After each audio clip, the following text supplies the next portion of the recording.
प्रश्न नंबर 3 में कह रहा है बच्चों, यदि tan 2a बराबर cot a माइनस 18, जहां 2a एक न्यून कोण है तो a का मान ज्ञात कीजिए। जैसा कि बच्चों प्रश्न में कह रहा है tan 2a यानी कि 2a को कह रहा है कि न्यून कोण है यानी कि 90 से कम है। तो हम प्रश्न को देखते हैं। प्रश्न में कह रहा है tan 2a बराबर cot a माइनस 18।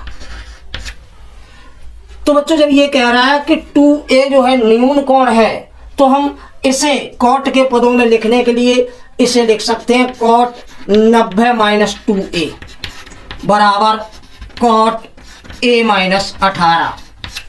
तो बच्चों यहाँ कॉट से कॉट जब कट जाएगा तो आपका शेष रह जाएगा 90 माइनस 2a बराबर a माइनस 18। बच्चों a का मान निकालना है तो ये माइनस का 2a इधर जाएगा, प्लस का हो जाएगा और ये माइनस के 18 इधर आएंगे तो आपके प्लस के हो जाएंगे। अतः हम इसे लिख सकते हैं 90 प्लस 18 बराबर a प्लस 2a। बच्चों a प्लस 2a बराबर 3a हो गया और बराबर 90 प्लस 18 बराबर 108 हो गया। तो a बराबर हम लिख सकते हैं 108 बटे 3। अतः बच्चों a बराबर 3 का भाग 108 में देंगे तो 3 तक का 9 बचेगा 1 और 18 यानी कि 36 बार ये 3 से कट जाएगा।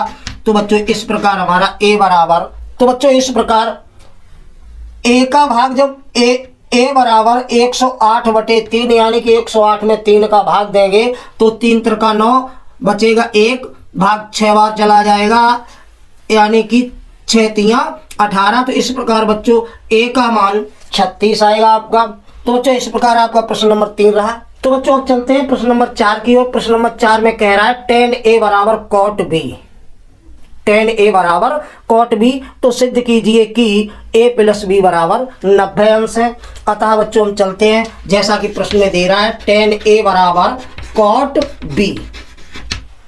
इसे बच्चों tan के पदों में लिखने के लिए tan a बराबर cot b को हम लिख सकते हैं tan 90 माइनस b, क्योंकि tan 90 माइनस b का मान cot b होगा। तो इस प्रकार बच्चों tan से tan कट जाएगा तो ये रह जाएगा a बराबर 90 माइनस b। ये b इधर लाएंगे बच्चों तो a प्लस b बराबर 90। यही सिद्ध करना था। प्रश्न में यही कह रहा था बच्चों कि यदि tan a बराबर cot b है तो सिद्ध कीजिए कि a प्लस b बराबर 90 अंश है। तो ये तो रहा आपका प्रश्न नंबर 4 बच्चों। प्रश्न नंबर 5 जो है आपका प्रश्न नंबर 3 की तरीके का है बच्चों, तो उसे एक्सरसाइज तौर पर आप हल करेंगे और यदि कोई समस्या आती है तो आप हमें कमेंट करेंगे, हम उसका सॉल्यूशन अवश्य भेजेंगे। अब चलते हैं बच्चों प्रश्न नंबर 6 की तरफ। तो बच्चों प्रश्न नंबर 6 कह रहा है यदि ए बी और सी त्रिभुज ए बी सी के अंतः कोण हैं तो दर्शाइए कि साइन b प्लस सी बटे 2 बराबर कॉस a माइनस a बटे 2। बच्चों एक बार फिर सुन लीजिए। प्रश्न में कह रहा है यदि ए बी सी त्रिभुज ए बी सी के अंतः कोण हैं तो दर्शाइए कि साइन b प्लस सी बटे 2 बराबर कॉस a बटे 2। तो बच्चों जब ये ABC त्रिभुज ABC के अंतः कोण है तो एक संबंध होता है कि त्रिभुज ABC में बच्चों त्रिभुज कैसा भी हो, त्रिभुज के जो अंतः कोण होते हैं उनका योग 180 अंश होता है। अतः त्रिभुज ABC में हम लिखेंगे कोण A और प्लस कोण B और प्लस कोण C बराबर 180 अंश। इसे बच्चों इस प्रकार भी लिख सकते हैं a प्लस बी और प्लस सी बराबर 180 अंश। अब हम ये देखते हैं कि हमें सिद्ध क्या करना है। सिद्ध करना है कि साइन b प्लस सी बटे 2 यानी कि b प्लस सी एक तरफ है और दूसरी तरफ है a। तो हम इसे ये लिख सकते हैं कि b प्लस सी बराबर 180 माइनस a।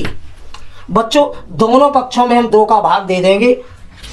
दोनों पक्षों में 2 का भाग देने पर तो बच्चों दोनों पक्षों में जब 2 का भाग देंगे तो b प्लस सी बटे 2 हो जाएगा और बराबर 180 माइनस a बटे 2 हो जाएगा। इसे बच्चों ये भी लिख सकते हैं कि b प्लस सी बटे 2 बराबर 180 बटे 2 यानी कि 90 और माइनस a बटे 2। दोनों पक्षों में बच्चों साइन ले लेंगे, दोनों पक्षों में साइन लेने पर तो बच्चों ये हो जाएगा साइन b प्लस सी बटे 2 बराबर साइन 90 माइनस a बाई 2।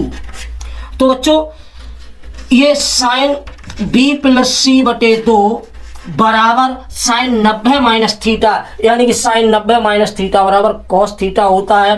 अतः हम इसे लिख सकते हैं कॉस और थीटा हमारा a बाई 2 है। तो बच्चों यही कह रहा था कि यदि ABC त्रिभुज ABC के अंतःकोण है तो सिद्ध कीजिए कि साइन b प्लस सी बटे 2 बराबर कॉस a बटे 2। तो नीचे बच्चों लिख देंगे यही सिद्ध करना था।